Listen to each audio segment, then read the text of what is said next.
S1, S2, dan S3 yang akan disampaikan oleh pemateri kita yang sangat luar biasa yaitu Dr. Sahnaja Jaya Saifullah. Halo dokter, apa kabar? Bisa bergabung dengan tim ya?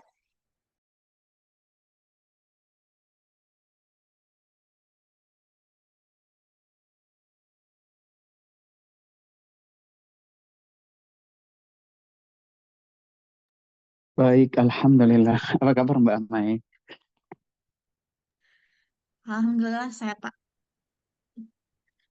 Baiklah, langsung saja sebelum masuk ke acara inti, saya akan memulai dengan membacakan rundown terlebih dahulu.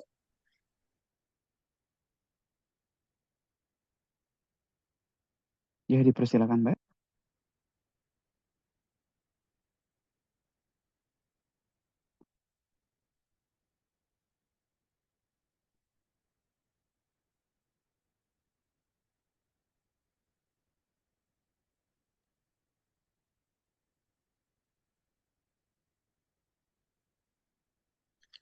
Baiklah, untuk acara pada hari ini yaitu dimulai dari pembukaan, lalu penyampaian materi dari pemateri kita, Dr. Sahna Dajaya. Selanjutnya ada sesi tanya jawab, dan selanjutnya ada closing statement dari pemateri, dan yang terakhir adalah penutup. Untuk selanjutnya, jika teman-teman atau peserta webinar ingin mendapatkan sertifikat dari acara ini, mohon di-subscribe and like pada kanal YouTube Sainting. Selangkah kedua yaitu mengisi kuis. Dan selanjutnya yang terakhir yaitu memberikan donasi sesuka hati untuk Yayasan NCI. Selanjutnya, jika para peserta ingin bertanya, silahkan memberi format pertanyaan seperti yang terlampir pada slide. Kemudian, bagi peserta terbaik atau memberikan pertanyaan yang terbaik, nanti akan ada door prize nih dari panitia, yaitu berupa buku 300 Ilmuwan Nano Indonesia dan voucher potongan harga untuk jasa penanaman. Selanjutnya, saya akan membacakan nih biografi dari Dr. Sahnada Jaya Saifullah. Beliau sekarang posisinya sebagai Vice Director Business of CEO Applied Nanotechnology di bawah naungan Nano Center Indonesia. Beliau telah menginjak bangku kuliah sejak di Institut Pertanian Bogor Indonesia, kuliah S1-nya, dan selanjutnya beliau berkuliah di Dangke University dari Korea Selatan, kemudian lanjut lagi S3 di Institut Pertanian Bogor, dan terakhir beliau menempuh pendidikan di Copenhagen University, Denmark. Kemudian beberapa penghargaan yang telah diterima oleh beliau yaitu 115 inovasi Indonesia dengan dua judul, yaitu untuk pembangunan berkelanjutan, dan yang kedua yaitu substitusi penggunaan teknologi nanobubble pada tambah udang untuk peningkatan produktivitas udang Paname dalam mendukung program SDGs 2045. Beberapa penelitian yang telah beliau lakukan dapat dilihat di slide teman-teman peserta. Baiklah, tanpa berlama-lama, mari saja kita masuk ke materi inti dari acara kita pada sore hari ini. Materi talkshow pada sore hari ini yaitu dari Desa Kaki Bukit Kababungkulu ke ujung utara daratan Eropa dengan 10 beasiswa S1, S2, dan S3.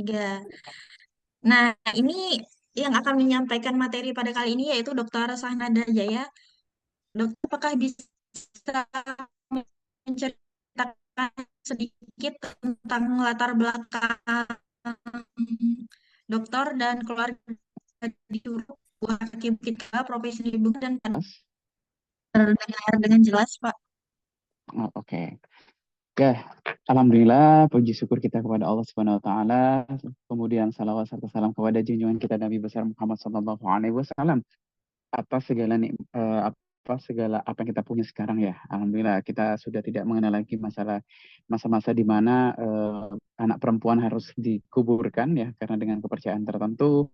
Lalu kemudian kita sudah bisa banyak menikmati kemajuan teknologi, lalu kemudian juga bisa melakukan inovasi sebagai bentuk dari apa hal yang lebih jauh lagi dari ekspresi ilmu dan pengetahuan itu sendiri ya.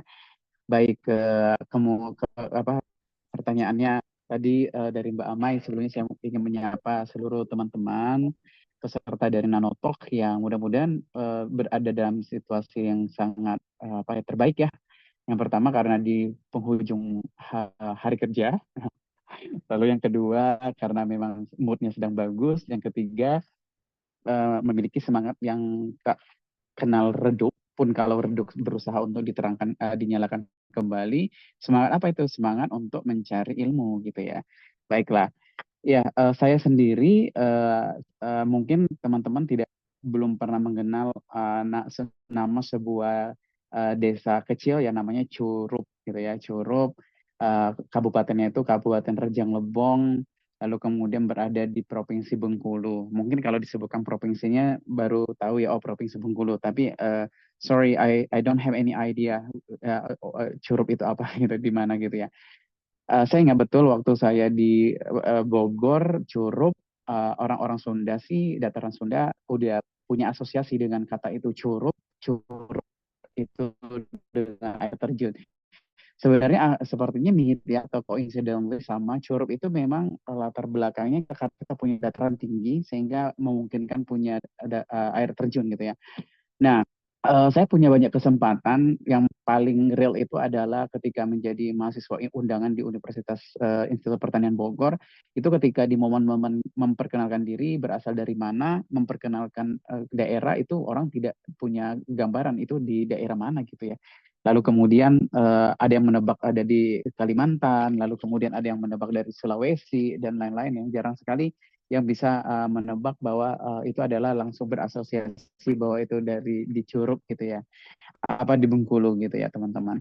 Nah, dengan kondisi seperti ini memang itu salah satu resiko dari sentralisasi ya, bahwa pemerataan event pada tataran mengenal lokasi pun juga cukup tidak merata gitu, dan terlebih lagi mungkin kita juga negara-negara yang cukup luas ya teman-teman.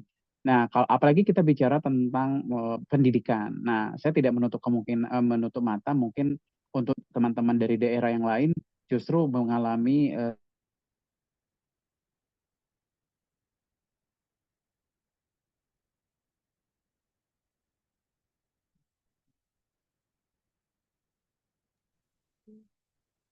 Sebentar, teman-teman, kita tunggu speaker kita sepertinya sedang figur bermasalah. figur-figur atau contoh dari kakak kelas yang udah berada pada universitas yang terkemuka. Tapi saya sendiri berjuang untuk bisa sekolah di tempat kualitas yang terbaik karena kalau di kampung tentu hanya 1 sampai 2 sekolah ya untuk masing-masing jenjang yang kemudian punya record sebagai sekolah yang bagus gitu. Dan itu punya implikasi, is it matters? Ya matter banget. Karena ngapa? Karena kalau sekolah itu bagus, maka kemudian dia akan punya implikasi di fasilitas, punya akses, dan seterusnya. Alhamdulillah saya selama sekolah, Mbak Amai, saya sekolah di sekolah-sekolah yang bagus, dan itu prinsip orang tua banget yang harus memperjuangkan itu, gitu ya. Tapi ya terkait dengan kondisi keluarga, karena keluarga kami adalah petani kopi, jadi dataran tinggi, jadi basisnya mata pencarian orang-orang di sana adalah kebanyakan petani, terutama petani kopi. Saya ingat betul petani kopi memetik kopi dengan lahan yang cukup luas, tapi kemudian kopi kami itu nggak dikenal dari kopi Rejang Lebong sih, tetapi lebih banyak dibeli oleh Lampung, dan kemudian akhirnya Lampung dikenal sebagai kota kopi gitu ya, seperti itu, dan itu make sense banget gitu. Nah, karena orang tua adalah petani, maka kemudian perjuangan ekonominya cukup relatif berat, terutama karena musiman ya Mbak Amai dan para teman-teman semua musiman. Jadi harus pintar-pintar rajin untuk pintar-pintar untuk mengelola keuangan. Dan alhamdulillah banget, walaupun ayah saya, bapak saya almarhum, beliau tidak tamat dulu SMEA ya, Sekolah Menengah Ekonomi Atas gitu ya. Beliau tidak lulus dari SMEA-nya, tetapi punya pandangan yang luar biasa tentang pendidikan. Lebih-lebih lagi ibu saya yang tidak tamat SD, tetapi mereka berdua, alhamdulillah saya dilahirkan dari keluarga ini, mereka adalah keluarga sepasang manusia yang walaupun secara pendidikan, secara ekonomi, secara geografis tinggal di sesuatu yang cukup tidak beruntung gitu ya, tapi memiliki cara pandang bahwa pendidikan adalah segalanya. Bahkan dalam konteks tertentu, sempat juga sih pernah mendengar bahwa dalam obrolan-obrolan keluarga, ketika ada event-event keluarga kumpul, itu ibu saya selalu ditanya, lah bukannya kopinya kemarin mengagung-agung itu panen besar gitu ya. Kok emasnya mana gitu? Perhiasan emasnya mana? Lalu rumahnya kok biasa-biasa aja. Kemana sih uangnya? Orang dulu ternyata ada juga ya keluarga orang-orang tuh ternyata orang kampung itu ternyata lebih kepo dari orang kebanyakan ternyata obrolannya mungkin karena nggak ada yang diobrolin ya. Tapi alhamdulillah saya menaruh apa ya rasa hormat dan syukur banget pada level itu ibu dan bapak selalu bisa untuk mengelola perasaan bahwa ya prinsip itu adalah sesuatu yang harus diperjuangkan sehingga itu cukup menjadi sesuatu yang apa ya mengakar dan mengkristal di bawah alam sadar saya bahwa saya harus berjuang termasuk saya dapat alhamdulillah dapat inspirasi dari kakak-kakak tertua yang juga perjuangannya luar biasa dan pun sampai hari ini mungkin dari keluarga kami secara khusus dan dari tribes kami, dari suku bangsa kami, angkatan saya secara umum gitu ya, untuk yang ada anak yang kemudian bisa sekolah sampai jenjang paling tinggi, sampai ke luar negeri, pengalaman melalang buana kemana-mana itu sangat terbatas gitu ya. Dan akhirnya karena saya melihat orang tua saya berjuang luar biasa, saya berpikir bahwa saya harus serius dengan sekolah. Lalu pada level tertentu saya ingat betul ketika saya diantar Bapak untuk pergi ke terminal memenuhi undangan S1 sebagai mahasiswa undangan di IPB itu kakak perempuan saya cerita, nanti kalau setelah lulus S1 mau ngapa ya? Kata kakak perempuan saya. Oh, mungkin saya akan sekolah jenjang lebih tinggi, kata saya. Lalu kakak ada kalimat yang akhirnya itu memberi inspirasi banget buat saya. Kakak perempuan saya bilang, oh bagus punya mimpi seperti itu. Tapi kalau jenjang tinggi S2, S3 itu adalah dibayar dengan biaya sendiri lagi, kayaknya itu sesuatu yang bodoh ya, kata beliau. Karena yang pertama itu pasti akan sangat berat, akan membebani otak kita. Yang kedua, kok kita mesti mengeluarkan uang gitu. Mending kan lebih baik karena udah habis-habisan di S1 harusnya S2 setelah pasca S1 harus bisa making money gitu ya. Nah, pernyataan itu akhirnya membuat saya bertanya, emang ada ya orang yang mau bayarin kita sekolah? Nah, nanti akan saya cerita bahwa itu saya akhirnya banyak menemukan, oh ternyata ada yang namanya beasiswa dan seterusnya. Demikian Mbak Amai.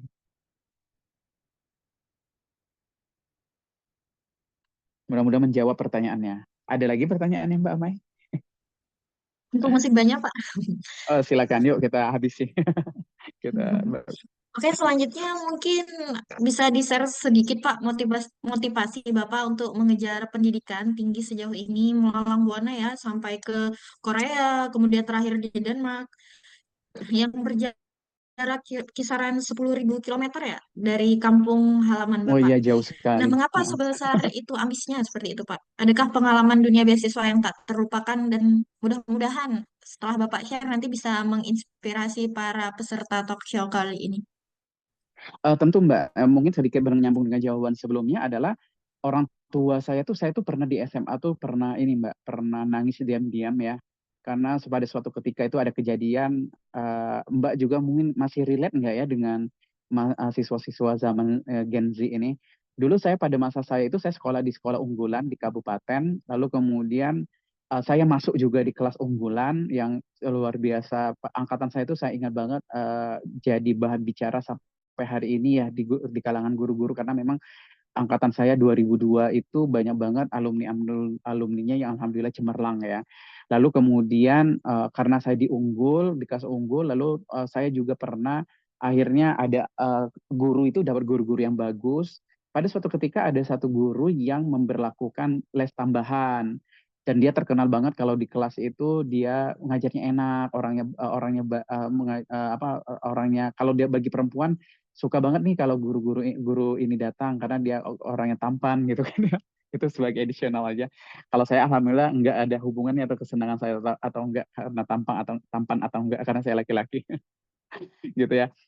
Tapi singkat cerita saat itu ada tren di mana guru-guru itu biasanya menambahkan jam sekolah itu dengan les tambahan di rumah mereka.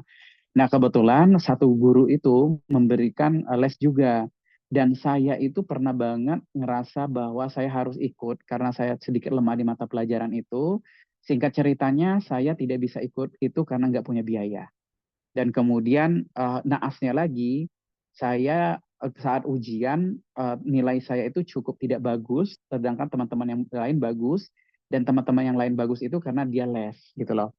Dan ternyata ujian itu nilainya apa soalnya itu pernah dibahas di les tersebut gitu. Lalu kemudian saya ngeliat, oh ternyata pendidikan itu matters ya. Orang pintar itu akan dapat tempat khusus nih, karena dia akan disukai oleh murid, lalu kemudian bisa membuka sesuatu dan lain-lain. Lalu pada kesempatan yang lain, saya diberi kesempatan mewakili sekolah untuk ikut International Biology Olympic, walaupun itu masih level ke provinsi, itu membuat sebuah pengalaman yang luar biasa buat saya. Oh bahwa kalau kita pintar, kita punya pendidikan yang bagus, kita punya punya chance atau kesempatan nih untuk jalan-jalan dengan tidak dana kita sendiri. Bahkan bisa jadi nanti kita dikasih uang saku gitu, bisa dapat uang. Nah itu juga akhirnya melihat saya, oh betul, confirm kata saya bahwa status sosial seorang itu bisa akan diperbaiki kalau dia punya pendidikan apa level pendidikan yang bagus gitu. Akhirnya saya secara tidak sadar jaya jaya muda, jaya level SMP dan SMA saat itu berpikir bahwa oh ternyata harus berjuang sih memang mati-matian di sekolah karena itu adalah cara-cara satu-satunya yang bisa saya ambil dan itu faktor yang mungkin jalannya buat saya karena kalau saya bukan anak orang kaya saya juga nggak dikenal lalu kemudian lain-lain maka hal yang cukup demokratis yang siapa mampu dia dapat itu adalah jalur pendidikan Mbak. Jadi saya fokus pada jalur pendidikan, alhamdulillah Allah kasih kesempatan. Lalu alhamdulillahnya juga saya punya apa akses mulai sembari saya pindah ke Bogor itu saya udah mulai mengetahui oh, ternyata ada tuh yang namanya beasiswa. Makanya dari beasiswa itu saya ingat dulu banget bapak saya pernah mengatakan kamu harus kuliah nggak ada pilihan lain selain negeri karena stereotipnya orang yang kuliah di swasta itu mahal bukan karena bicara tentang kualitas atau apa. Tapi yang Bapak saya pahami bahwa kalau negeri jauh lebih murah, kalau swasta itu mahal. Maka saya katakan, oke Bapak, saya akan berjuang untuk negeri. Lalu kata saya, Pak, Bapak nggak usah khawatir tentang ngirim uang bulanan ke saya. Saya berjanji banget nih, kalau saya nanti udah di Bogor, saya tidak akan pernah balik ke kampung sampai saya selesai. Tapi Masya Allah ya, kadarullah, Allah kasih saya kesempatan, justru setiap lebaran saya bisa pulang. Karena apa? Karena ternyata inilah awal mulanya perjalanan pengalaman beasiswa saya. Karena alhamdulillah di IPB sendiri saya sempat dapat beasiswa tuh 5 sequential gitu, satu beasiswa habis, lalu saya dapat lagi beasiswa support lain, mulai dari berbagai jenis beasiswa, mulai dari beasiswa Mitsubishi, beasiswa research, beasiswa kerja, bahkan saya sempat dapat beasiswa kerja karena saya jadi kakak asrama. Lalu dengan beasiswa itu biasanya kan ada juga program-program yang Mbak ya. Kalau kita program-program yang tidak tunggal kita dapat uang aja, ada pembimbingan. Kalau beasiswa kerja itu saya dapat pelatihan bahasa Jepang, Inggris dan lain-lain, pelatihan soft skill dan lain-lain. Nah, ini kemudian membuka banget mata saya bahwa oh benar ya makin terbukti nih kalau misalnya seleksi beasiswa kan cukup sulit ya. Tapi ketika kita udah dapet itu kayak kita mendapatkan paket-paket yang mengejutkan. Kita bisa berkembang, kita bisa dapat pelatihan, dapat bisa jalan-jalan gratis dan seterusnya. Yang paling paling penting lagi adalah kita dapat pendidikan secara gratis. Lalu kemudian itu sih Mbak yang membuat akhirnya mulailah nih rasa ketagihan ini terus mengarah berkesinambungan alhamdulillah mulai ke arah oh ntar setelah saya ingat betul waktu saya S1 mau selesai saya udah punya life plan saya udah ada dua. Yang pertama adalah saya kalau misalnya saya langsung kerja saya pengen kerja di perusahaan model asing artinya punya perusahaan luar negeri karena saya ngebayang ambience-nya environment-nya udah bagus banget kulturnya pasti bagus dan itu bisa memberikan saya value apa ruang untuk tumbuh dengan value-value yang ada. Yang kedua, target saya kalau nggak plan A terjadi, plan B saya udah mau sekolah. Sekolahnya di mana? Ya, beberapa negara karena udah saya menjadi referensi saya dan pastinya saya melihat bisa pakai beasiswa nih gitu. Jadi begitu Mbak. Jadi saya memang addicted ya. Jadi addicted plus mendapat akses untuk bisa mengulik mencari informasi-informasi sehingga alhamdulillah ada kesempatan, saya mampu dan tentu nanti akan banyak cerita up and down seperti apa, perjuangannya seperti apa, gitu Mbak Mai. Baik, Pak. Terima kasih atas jawabannya. Ternyata banyak banget ya beasiswanya. Iya Untuk Mbak, selanjutnya, alhamdulillah. pertanyaan selanjutnya, Pak. Untuk mencari ya, ataupun proses Bapak lah dalam mencari beberapa beasiswa tersebut, apakah ada strategi khusus atau tips yang bisa Bapak bagikan untuk kami para peserta yang ingin mengikuti jejak Bapak seperti itu, Pak? Banyak sekali Mbak yang saya kira mungkin tidak akan bisa ya. Ini kayak kayak ini banget ya, kayak kayak apa? Kayak strategi marketingnya beasiswa apa konsultan ya. Jadi Hmm. kasih acara dulu nanti untuk tips and tricks detailnya di kelas one on one. Enggak, gini Mbak. Setidaknya yang saya pikirkan berdasarkan pengalaman saya adalah saya tuh adalah tipikal orang yang apa ya, segala sesuatu itu saya rencanakan, Mbak. Semuanya direncanakan dari plan A, plan B, plan C. Lalu kemudian saya selalu punya, oh ya saya sekalian saya share ya ke teman-teman. Saya punya, mungkin teman-teman punya kenal yang namanya metode analisis SWOT ya. SWOT itu kan untuk lebih ke bisnis sebenarnya, tapi dia sebenarnya bisa diaplikasikan untuk pengembangan diri juga.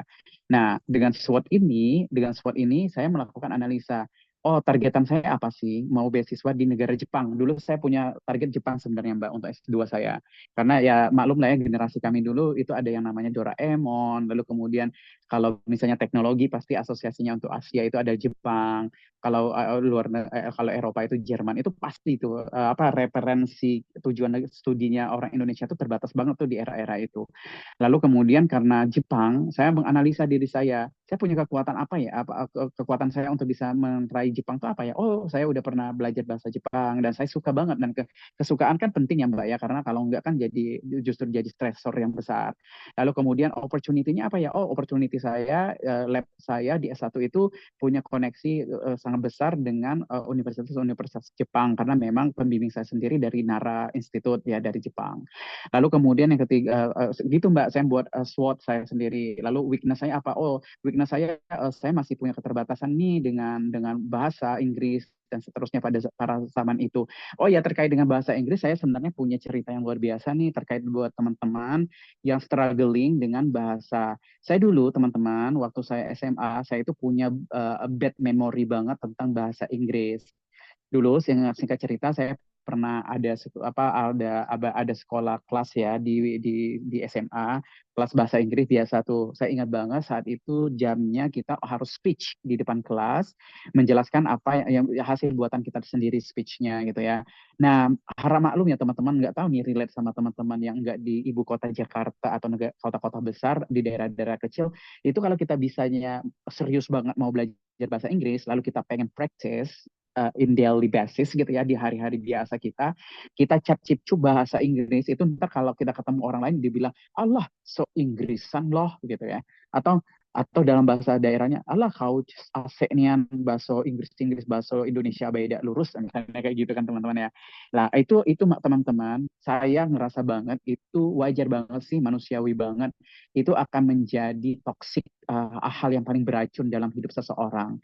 Nah, mengapa? Karena kita kan nggak tahu ya orang-orang itu punya akses pada bahasa Inggris itu kuat atau enggak, besar atau enggak. Karena zaman saya dulu, saya ingat betul, top 3-nya orang dapat bahasa Inggris, nilai bahasa Inggris di pelajaran bahasa Indonesia itu punya korelasi dengan wellness-nya, kesejahteraan keluarganya dia. Biasanya anak ketua Telkom, anak kepala sekolah, lalu kemudian yang baru pindah dari Jakarta, Kayak gitu teman-teman. Jadi apalah saya anak petani ya yang ngerti bahasa Inggris aja dulu nggak tahu gitu ya.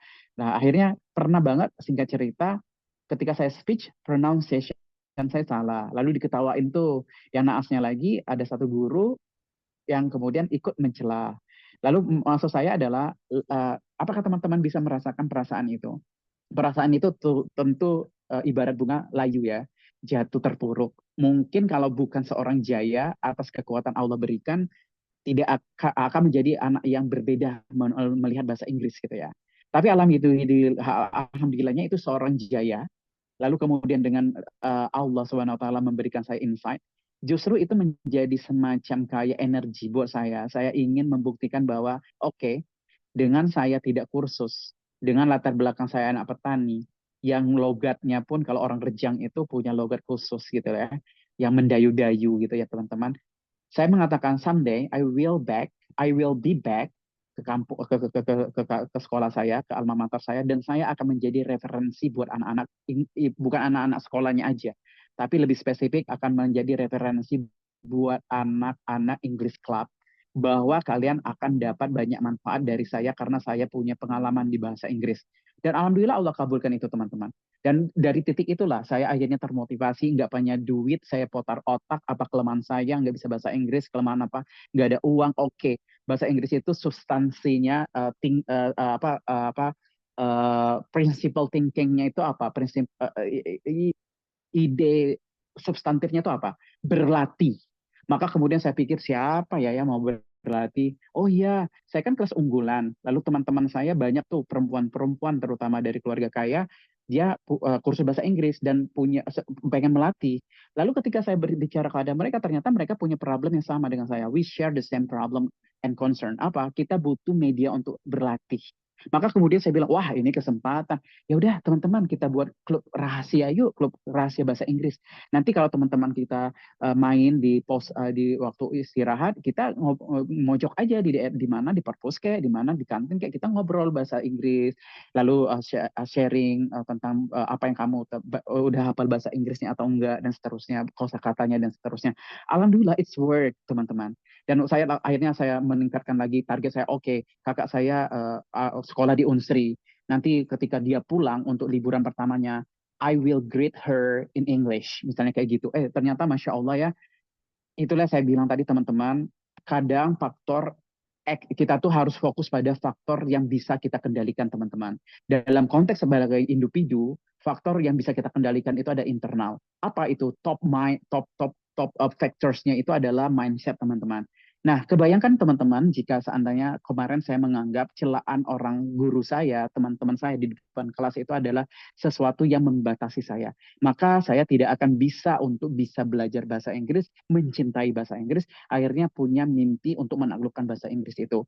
Nah, akhirnya saya belajar dengan segala cara, saya dan seumur hidup baru sekali kursus, lalu kemudian bisa memperbaiki itu dan alhamdulillah akhirnya Allah memberikan saya jalan untuk di Korea kami berbahasa Inggris lalu di Denmark kami berbahasa Inggris juga. Lalu mungkin kalau saya tidak bisa berbahasa Inggris, mungkin saya tidak bisa dapat beasiswa Presiden Republik Indonesia ya yang TOEFL-nya cukup yang IELTS-nya cukup tinggi teman-teman. Artinya poin saya adalah teman-teman, you have to set the target, ignore sometimes kita perlu jadi orang yang tuli, ignore semua hal-hal yang negatif, dan itu adalah ketika ada juga hal-hal yang negatif dari luar itu adalah faktor eksternal yang kita tidak bisa kontrol. Just focus on what you can control, yang controllable variables. Fokus pada variabel yang bisa dikontrol teman-teman, maka kemudian just moving forward. Nanti pada suatu ketika kalian akan bisa melihat ketika orang masih berkutat tentang bicara sesuatu hal, tidak sadar waktu berjalan setahun udah aja kalau kita udah mau memperbaiki sesuatu setahun udah tiba-tiba kok udah bisa bahasa Inggris ya, udah ada perbaikan ya, ada pertumbuhan dalam diri kita. Jadi itu yang ingin saya sampaikan, fokus pada apa yang ingin kalian kejar. Lalu dalam konteks beasiswa yang sangat mahal dan kemudian menjadi salah satu inspirasi, salah satu konsultan beasiswa terbesar di Indonesia yaitu Skotter. Itu tuh bicaranya sebenarnya adalah tentang apa teman-teman? Tentang bagaimana kita mengelola informasi yang banjir di luar sana.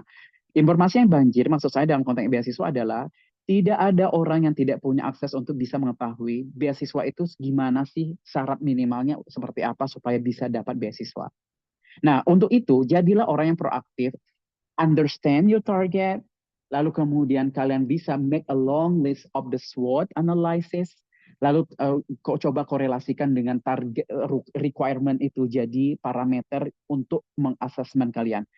Dalam konteks itu, buat listnya apa requirement untuk dapat beasiswa itu apa aja, dan kalian lakukan analisis. Oh, saya persyaratannya bahasa Inggris, kayaknya bahasa Inggris saya belum bagus ya.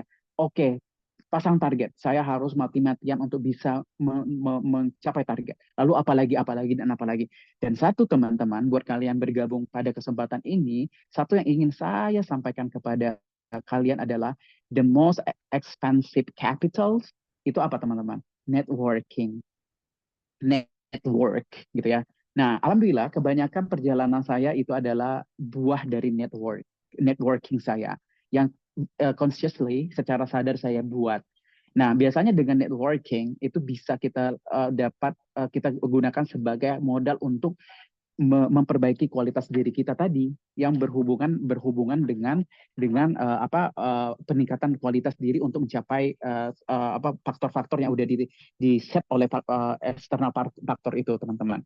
Jadi kalian harus proaktif banget membuat clear target itu apa. Oh, saya pengen kuliah di Kyushu University di Tokyo di Jepang. Itu kan clear banget ya, teman-teman. Deskripsinya adalah ketika seorang arsitek membuat desain bangunan, dia akan membuat makin detail, makin bagus. Agar apa? Agar nanti ketika dia serahkan gambar teknik itu kepada orang sipil, itu apa yang didesain akan bisa dieksekusi. Nah, sama dalam konteks bagaimana kalian merencanakan hidup. Ketika kalian tahu makin detail, saya mau masuk bidang bioteknologi hewan di University of Kyushu, Jepang. Itu clear banget, jelas banget. Sehingga setidaknya kalian punya apa yang harus ditargetkan, apa yang harus kalian persiapkan supaya kalian bisa tembus target itu. Nah, karena kalau enggak, saya sangat banyak saya mengisi acara beasiswa, tetapi pertanyaannya kadang terima kasih, materinya bagus sekali. Saya punya pertanyaan, kira-kira kalau mau sekolah ke Denmark itu caranya gimana ya, Kak? Oh, come on. Pertanyaan kayak gini tuh udah bisa mengukur kalian itu udah punya usaha sekuat apa, teman-teman. Sayangnya nanti saya takutnya kalau pertanyaannya hanya sebatas itu tidak akan mungkin untuk kalian bisa mencapai yang kalian harapkan, yang notabene itu tinggi banget gitu loh. Jadi yang bagus itu adalah pertanyaan kayak gini. Terima kasih pertanyaannya. Terima kasih atas materinya. Saya punya pertanyaan. Saya udah mencoba untuk mencari informasi tentang gini. Ternyata di Korea itu ada skema beasiswa profesor dan beasiswa negara ya. Kira-kira kakak dulu beasiswa mana ya? Kalau profesor itu enaknya seperti apa dan caranya seperti apa? Kalau negara itu seperti apa? Spesifik, teman-teman. Tahu apa yang harus ditanya gitu loh. Jadi you don't waste the time ya. Kamu tidak membuang-buang waktu gitu. Karena ngapa? Kalian sendiri pun juga menginvestasikan waktu, lalu kemudian tahu banget yang kalian tanya ke orang itu apa, sehingga orang pun menjawab dengan gairah, dengan semangat, karena dia ngeliat, oh orang ini perlu dibantu nih. Bahkan biasanya dalam konteks itu, biasanya kalau pengalaman saya sendiri, justru saya akan dapat jawaban yang lebih. Bahkan orang yang jawab mau coaching saya sampai detail. Di sini nanti saya proofread ya, saya baca, saya kasih feedback, personal statement yang udah kamu buat dan lain-lain. Jadi itu yang ingin saya sampaikan. Jadi to sum up, setidaknya secara general persyaratan beasiswa itu ada beberapa hal. Yang pertama bahasa Inggris harga mati. Yang kedua karena internasional. Yang kedua adalah bagaimana kamu bisa menjual diri kalian dalam sebuah narasi yang pendek, singkat, padat, dan jelas. Artinya apa? You have to understand yourself sampai detail juga. Karena dengan kalian mengetahui diri kalian sendiri, kalian bisa mengutarakan siapa kalian dalam berbagai konteks. Dalam hal ini adalah bagaimana kalian menyakitkan seseorang yang notabene nanti akan menjadi pembimbing kalian bidang tertentu yang dia butuh orang itu seperti apa gitu loh, teman-teman. Jadi ketika itu kalian masukkan aja kebutuhannya dia apa, disitulah kalian fokus bercerita tentang diri kalian. Sejauh ini demikianlah cara saya berburu beasiswa sampai ke tahap-tahapnya, dan alhamdulillah dengan seperti itu saya bisa mendapatkan apa yang sekarang teman bisa lihat di CV saya tadi. Gitu, Mbak Mai. Biasa ya.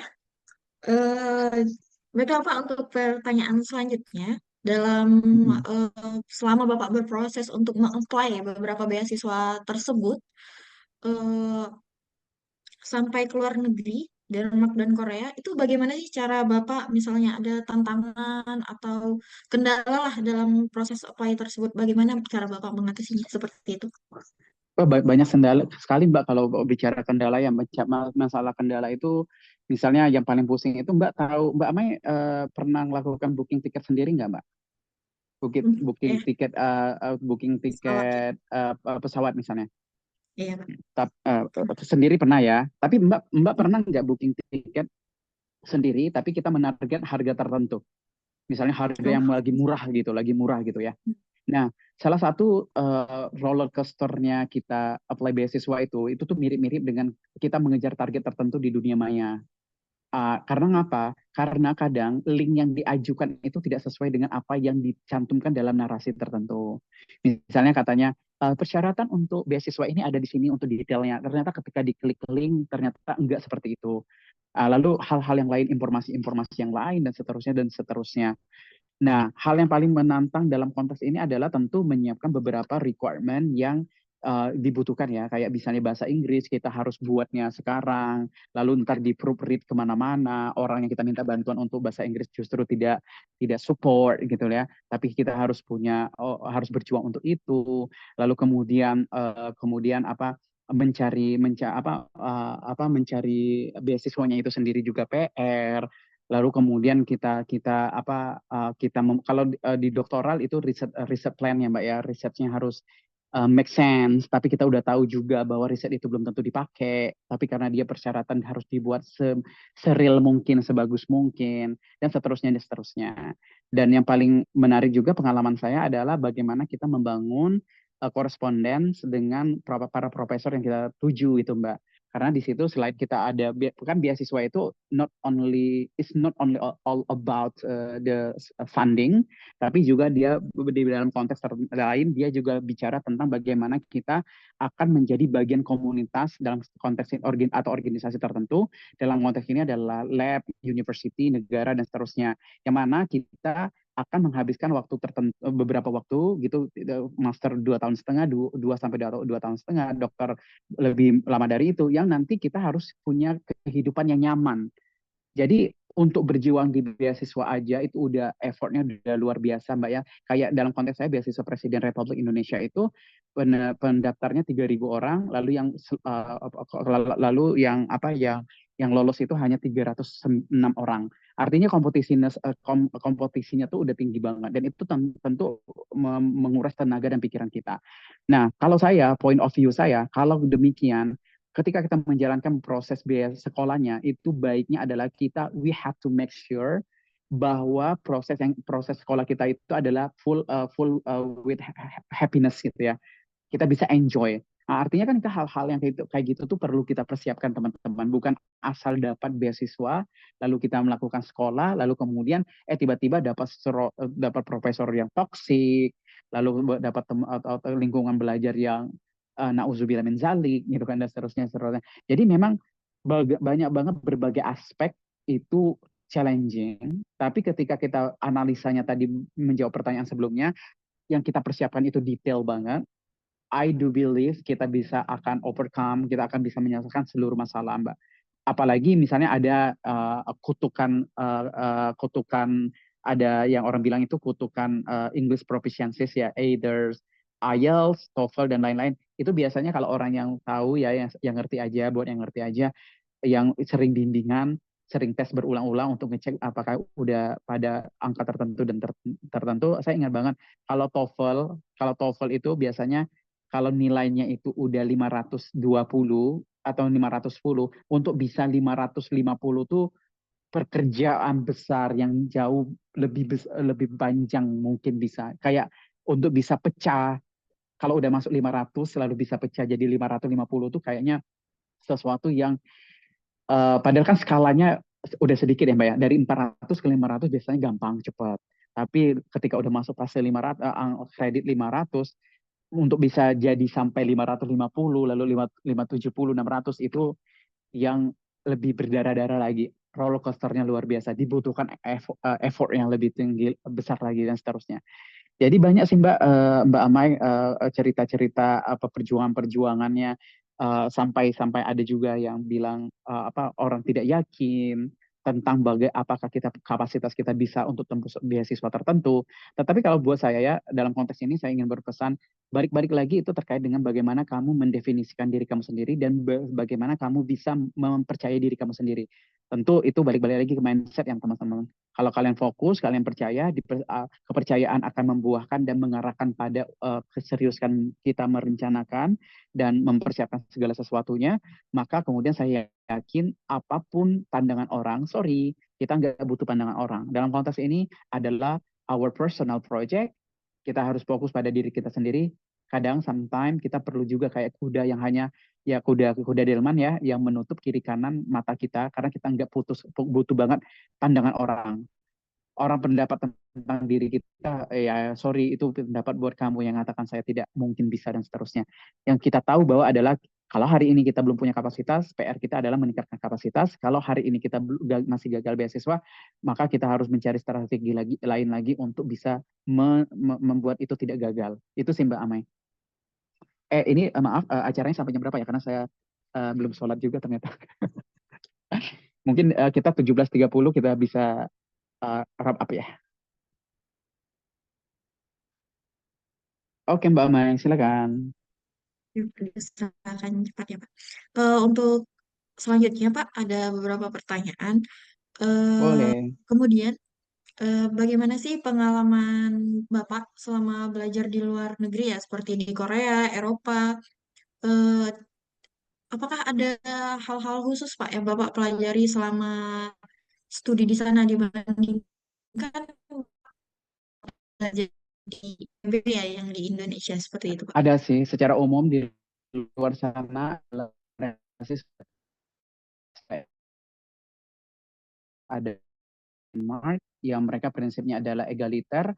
Misalnya maksud dari egaliter itu adalah memandang semua orang itu sama dan kamu tidak punya pantas, tidak punya, tidak boleh punya ruang event sekecil pun ukuran nano ya, yang atau ruangan itu buat melihat diri kamu lebih baik dari orang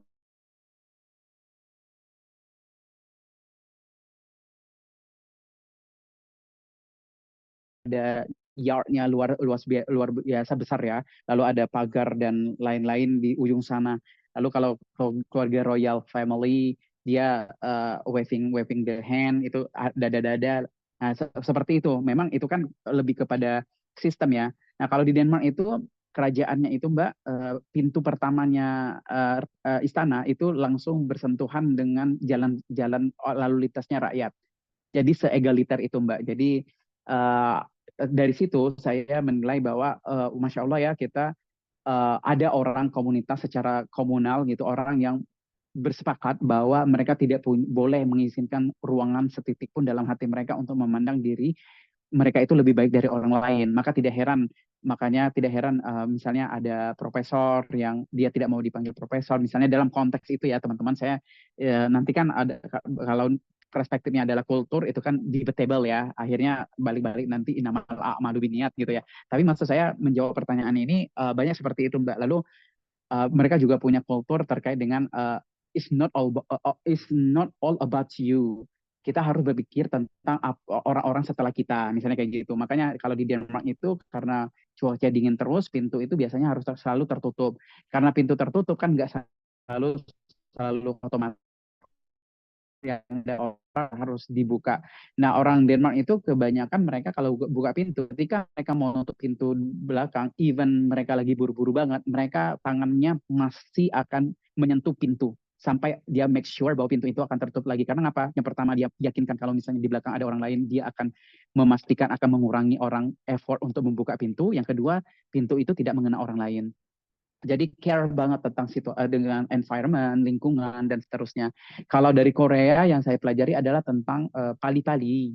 Pali-pali itu adalah cepat-cepat. Cepat-cepat itu adalah berkonteks pada efisiensi kerja gitu, Mbak. Tapi terlepas dari itu semua, yang saya lihat pengalaman yang paling luar biasa buat saya adalah pengalaman tentang bagaimana saya melihat bahwa saya bisa bertahan hidup, stick on the value that I believe. Lebih konteksnya pada ini ada tentang value, life value, religion value, dan itu bisa saya komunikasikan dengan masyarakat plural yang kemudian ternyata saya menemukan fakta bahwa ternyata ruang diskusi itu banyak besar banget loh di tempat mereka. Lalu tapi kebanyakan kita orang dari dunia yang penuh dengan dunia dunia ketiga yang kadang inferior itu kita lebih banyak ketidakenakan. Contohnya misalnya kita malu merasa ngomong, oh saya itu muslim, saya tidak minum soju, maaf ya. Padahal yang dibutuhkan oleh orang luar yang baru kenal kita itu they need how you can describe yourself. Mereka membutuhkan informasi bagaimana kita bisa mendeskripsikan kita sendiri. Why? Because they welcome you, karena mereka welcome sama kita, mereka senang hati menyambut kita, dan mereka butuh informasi yang lengkap bagaimana kami bisa jadi tuan rumah yang baik. Makanya kalau saya pribadi orangnya straightforward, tapi tetap juga punya konsep bahwa semuanya harus disampaikan dengan baik, dengan adab-adab kita, terutama saya sebagai orang yang beragama Islam, tentu itu sangat sangat sangat harus diterapkan ya Mbak. Jadi alhamdulillah Allah ngasihkan saya luar biasa kesempatan untuk berinteraksi dengan dunia yang terbuka, serba plural, liberal, dan whatever you name it. Alhamdulillah saya bisa bertahan hidup, dan saya masih ya menjadi orang yang juga baik berinteraksi dengan orang-orang yang notabene kadang orang khawatir orang-orang yang punya prinsip itu apakah akan terpental dengan society, ternyata tidak gitu Mbak. Jadi alhamdulillah banyak banget value-value yang saya pelajari, dan mudah-mudahan bisa tetap saya terapkan dan saya berusaha bagikan kepada orang-orang di sekitar saya. Baiklah Pak, mungkin ini untuk pertanyaan terakhir ya, lagi kita mengejar waktu juga. Mungkin pesan ya Pak, pesan untuk generasi kami-kami lah, generasi muda Pak. Apa sih yang ingin Bapak sampaikan, terutama untuk khususnya untuk daerah anak-anak muda yang ada di daerah-daerah terpencil Misi seperti utama. daerah Bapak umumnya, itu bagaimana sih Pak biar semangat gitu untuk mengejar pendidikan sampai ke kesempatan internasional seperti itu? Nanotalk. Oh, oke, itu. Ya, pesan saya adalah kamu apa yang kamu pikirkan. Memiliki mimpi adalah sesuatu semua orang punya akses untuk itu. Tetapi mungkin bagi orang banyak bisa bermimpi, tetapi yang terbatas itu adalah orang yang mau berjuang mati-matian mewujudkan mimpinya. Dan ketika kita menunjukkan ikhtiar kita yang serius untuk memperjuangkan mimpi, dan saya punya percayaan dan mudah-mudahan kepercayaan ini bisa ditularkan ke teman-teman, kita yakin bahwa Tuhan akan mendatangkan skenario terbaik atas apa yang kita usahakan. Gitu, Mbak. Jadi yakin ya teman-teman yang pada ingin mengejar beasiswa terutama yang ke luar negeri ya. Betul mungkin Mungkin apa? Mungkinkah?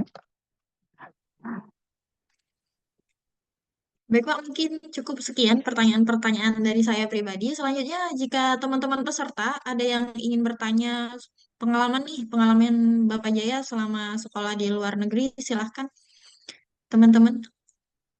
Oh ya, sambil sambil menunggu teman-teman yang bertanya, kebetulan saya penerima beasiswa dulunya kalau di Korea itu KGSP, Korean Government Scholarship Program, tapi itu versi generasi pertamanya ya, yang belum terlalu settle. Tapi kemudian itu saya fail karena krisis moneter. Lalu selanjutnya saya fully funded oleh BK21. Itu Brain Korea Program, itu berbasis research di Korea. Lalu itu untuk beasiswa saya untuk yang S2. Kalau yang S3 saya pernah mendapat beasiswa kolaborasi riset G2G, government to government to government, antara USA dengan Indonesia. Dulu Indonesia representatif badinya itu adalah LIPI dan IPB. Tapi program ini saya cuma mengikuti program 1 tahun karena satu dan lain hal saya mengundurkan diri dari program. Lalu yang ketiga saya dapat beasiswanya untuk S3 juga, itu Presidential Scholarship yang kita harus apply di top 50 dunia ya untuk universitasnya. Jadi mungkin nanti kalau misalnya ada teman-teman yang punya pola-pola yang mirip beasiswa terkait dengan itu dan pengen konsultasi gitu, kalau selama saya punya waktu insya Allah bisa. Mungkin itu ada pertanyaan, mungkin satu pertanyaan aja ya dari teman-teman peserta.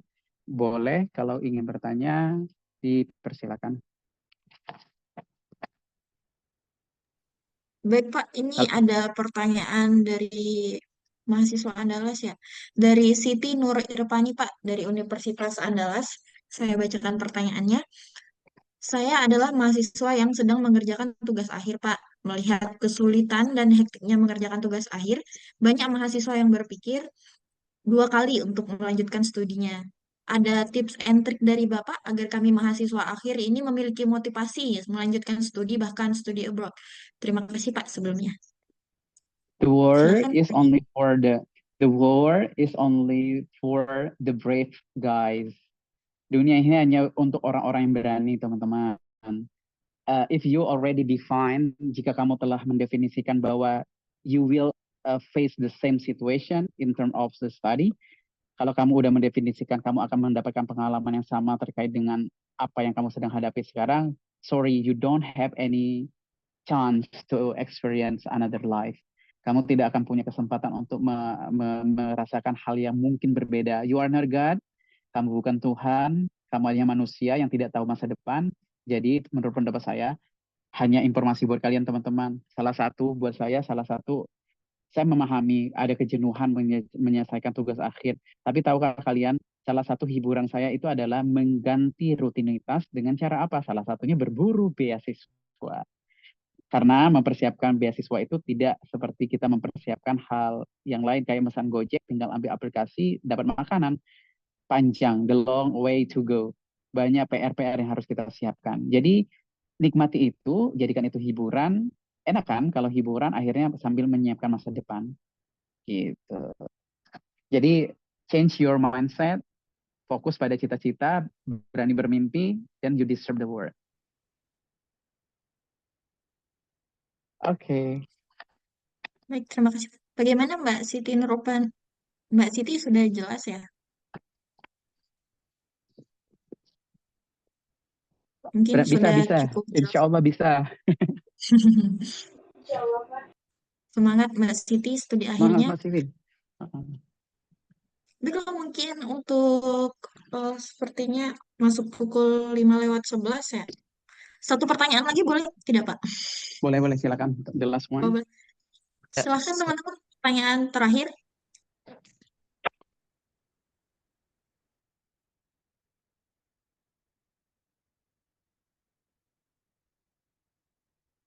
Faris tuh ada Faris, Mbak. Silakan Faris, bisa langsung kalau mau open cam. The last question. Silahkan ya. Faris. Assalamualaikum warahmatullahi wabarakatuh. Waalaikumsalam Waalaikumsalam warahmatullahi wabarakatuh. warahmatullahi wabarakatuh. Nama saya Farsad Zariallah, kelas 1 SMA. Sebelumnya kenapa ikut webinar ini? Karena arahan dari orang tua untuk sering mengikuti webinar-webinar yang terkait motivasi-motivasi dari orang yang sudah berpengalaman. Mantap. Pertanyaannya, Salam kenal Faris. pertanyaannya, eh, ketika Bapak sedang menjalani rutinitas saat beasiswa ini, eh, kan akan ada rasa jenuh ya. Bagaimana cara mengatasi rasa jenuh rasa jenuh itu dengan cara yang terbaik. Apalagi jika sedang di luar negeri, jauh dari orang Oh, tua. yang pasti the most powerful gun, hal yang paling kuat itu adalah niat teman-teman. Jadi we have to stick on the niat, intention ya. Apa sih tujuan kita mengejar ini? Kalau saya pengen jadi orang yang bermanfaat. Saya pengen membantu orang tua saya. Nah kalau kita jenuh, kita balik lagi ke fundamental dari niat kita itu apa? Target kita itu apa? Tapi yang selanjutnya saya bisikin nih, kalau kuliah luar negeri, kalau jenuh, jalan-jalan dong. Kemana aja? Kalau Korea ada Jeju Island, keluar sedikit banyak main-mainnya gitu. Tapi nggak itu aja sih sebenarnya. Ya itu kalau jenuh, kalian yang paling tahu diri kalian. Itu PR-nya. Mengapa saya selalu meng-highlight kita harus mengenal diri kalian kita dengan detail. Kalau kita mengenal diri kita akan mengenal Tuhan. Kalau kita mengenal diri kita tahu oh lagi jenuh. Oh kalau saya jenuh sih saya ngerjain hobi. Buat Paris, saya pengen kenal. Mau tahu saya punya childhood dream. Childhood dream saya dulu tuh apa? Bisa main inline skate sepatu roda. Waktu dulu sepatu roda mahal banget di Curup, orang anak petani susah belinya. You know what?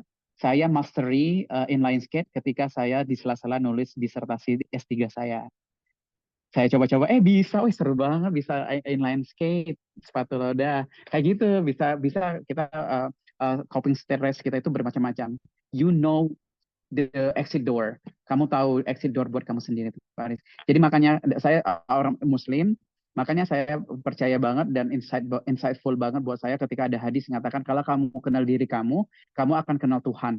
Allah selalu menekankan kita harus benar-benar kenal diri kita karena apa? Benefitnya balik ke kita sendiri. Kita tahu the way how you solve the problem, the way how to cope with the stress.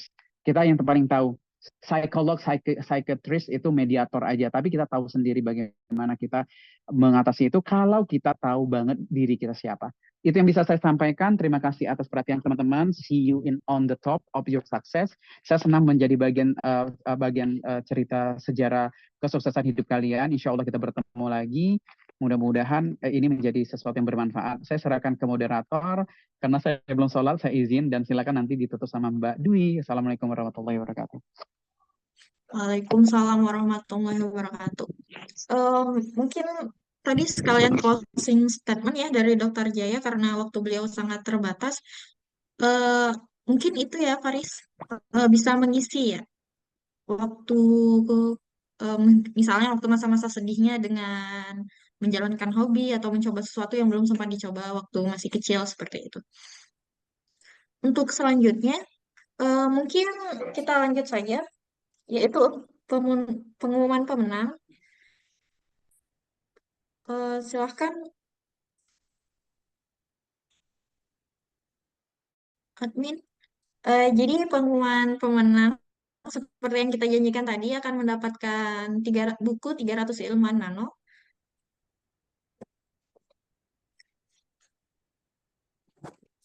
Pengumuman pemenang door prize yang pertama itu Siti Nur Irfani Universitas Andalas. Selamat kepada Siti, dan yang kedua itu Paris yang baru bertanya tadi. Kami ucapkan selamat kepada pemenang dan diharapkan pada akhir sesi webinar Nanotalks ini agar para pemenang dapat menunggu atau tetap di room Zoom untuk dihubungi oleh panitia. Oke, selanjutnya itu eh, instansi kami atau dari kami sendiri itu melayani jasa pernanoan dan pengujian. Nano Center Indonesia sendiri melayani jasa penggilingan, penggurusan, penanaman material apapun, baik itu ekstrak herbal, simprisa, atau bahkan bahan yang lain seperti itu. Kami menawarkan layanan yang profesional dengan performa alat yang maksimal dan pengerjaan yang tepat waktu untuk memenuhi kebutuhan para customer kami.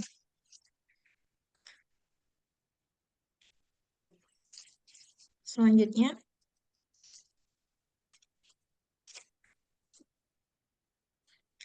berikut kalau para peserta ingin menggunakan jasa pengujian dan analisa dari PT NIG, beberapa jasa pengujian atau analisa yang kami sediakan yaitu uji kandungan bahan, kemudian jasa memperkecil ukuran partikel menjadi seukuran nano.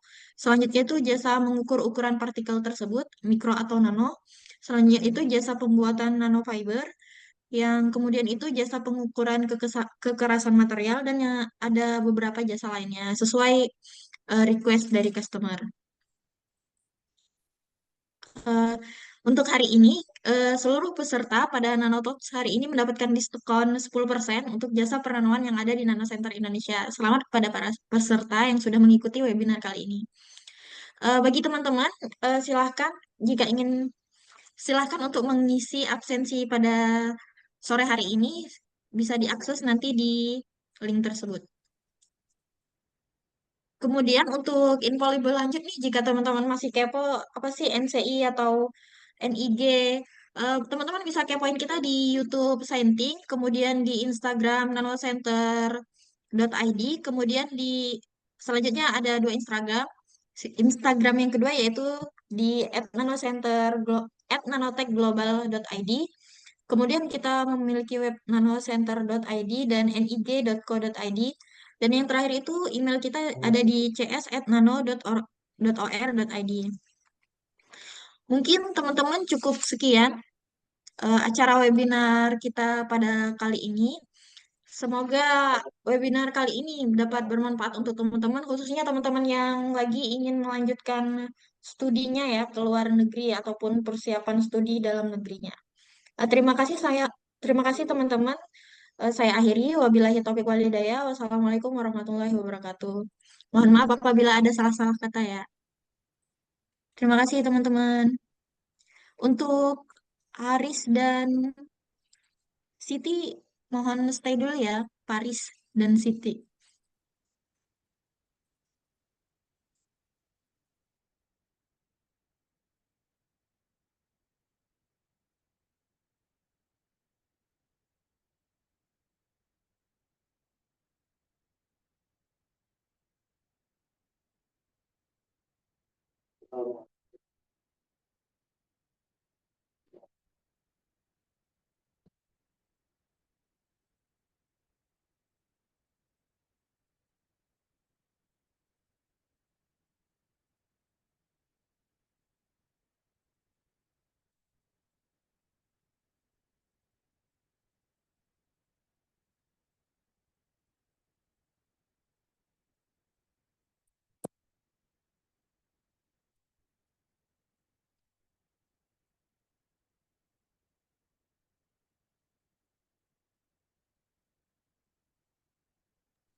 Bagi para pemenang door prize tadi, mohon untuk ditulis di chat Zoom ya.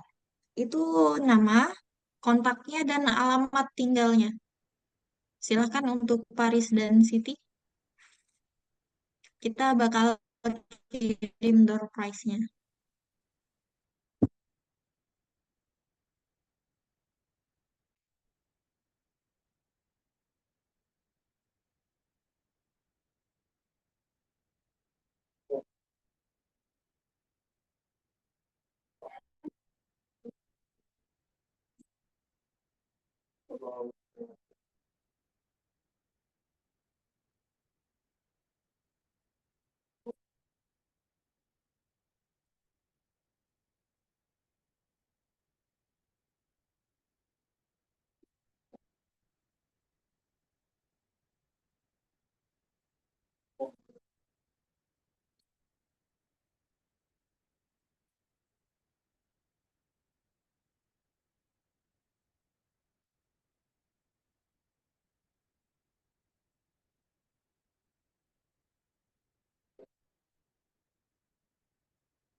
Untuk teman-teman yang lain boleh meninggalkan acara Zoom atau webinar kita pada sore hari ini.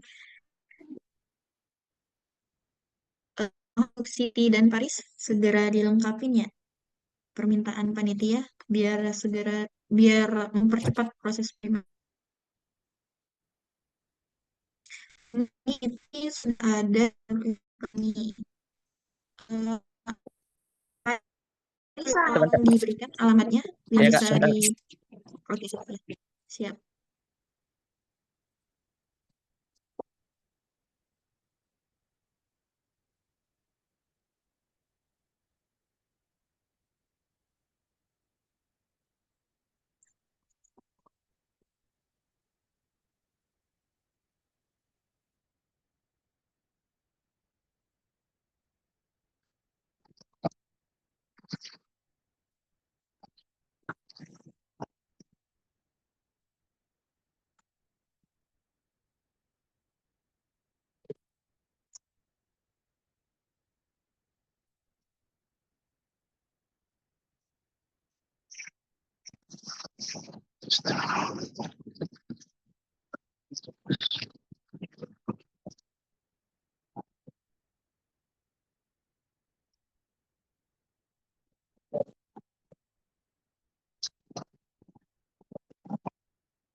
Teman-teman, untuk link presensinya tadi ada yang tidak bisa diakses ya.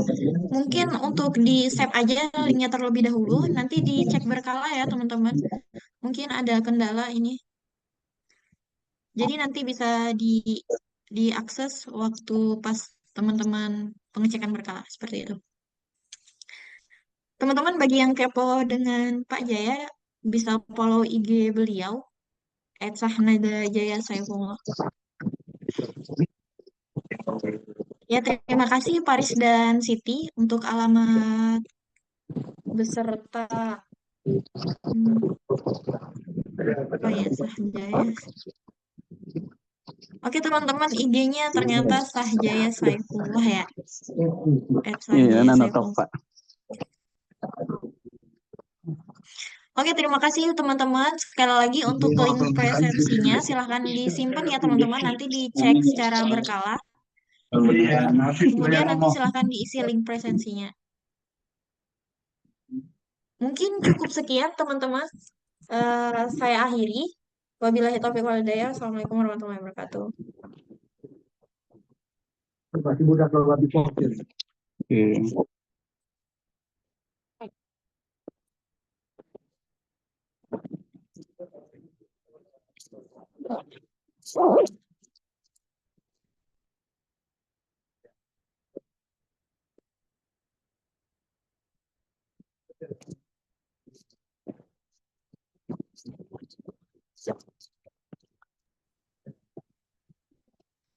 Baik teman-teman, sampai berjumpa di acara Nanotalk series berikutnya ya. Terima kasih.